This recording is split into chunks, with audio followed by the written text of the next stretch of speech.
زما په سترګو کې په خپله قصه نه پوهېده زما په سترګو کې په خپله قصه نه پوهېده څومره نادانه وه د ژوند په معنی نه پوهېده د بېوسۍ احساس د هر یو خس نه ساه وباسي لکه د ګل په خپل ښایست او وږمه نه پوهېده. السلام علیکم ملګرو، په دغه امید چې روغ جوړ به یې. نقیب یوسفزی یم، جده ده او د جدې د سمندر غاړه ده.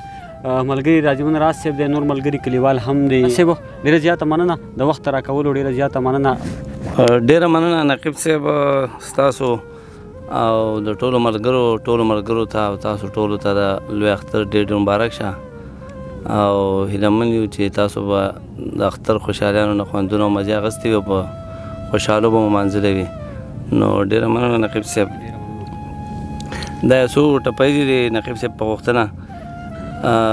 په سوړ سحر کډه په سر شو، په سوړ سحر کډه په سر شو، د خپله کوره در په در شو، لاړ د پردو خلکو نوکر شو، وړوکی رور مې مسافر شو، په تور ماښام د مور سره جړه کوم.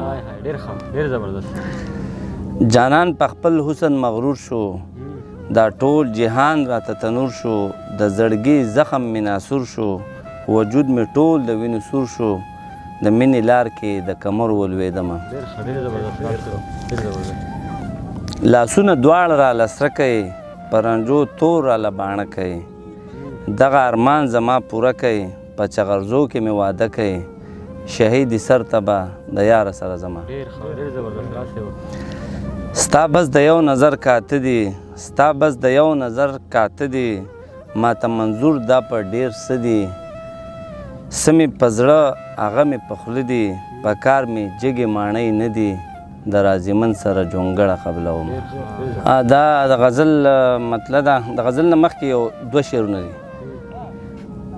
زما زړه ورته په چغو چغو وایي، زما زړه ورته په چغو چغو وایي، راځه د جانان غمه زه د کور یمه، مدام به مې په مخ کې رڼاګانې وي، مدام به مې په مخ کې رڼاګانې وي، چې یاد په دعاګانو کې د مور یمه.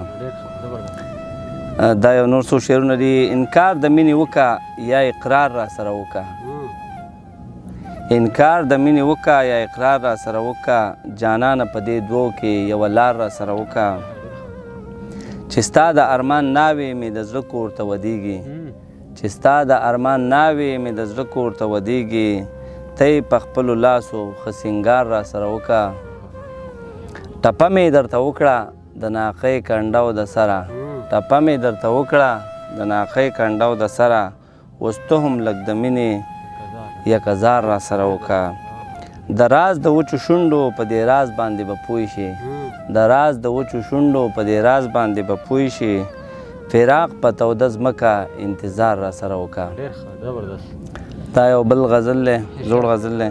د زړه د کوره مې اشنا وباسي، د زړه د کوره مې اشنا وباسي، لکه د تن نه مې چې ساه وباسي، زما په زړه کې ځان له ځای کړی دی، زما په زړه کې ځان له ځای کړی دی، څوک به یادونه ترېنه ستا وباسي، ما خو کړ پوهه رقیب پوهه نه شو، ما خو کړ پوهه رقیب پوهه نه شو، خپلې جامې چې د حیا وباسي.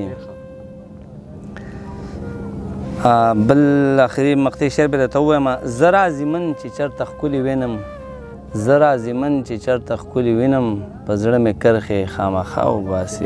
ډېر زبردست راز صاحب، ډېره زیاته ډېره مننه نقیب صاحب ستاسو.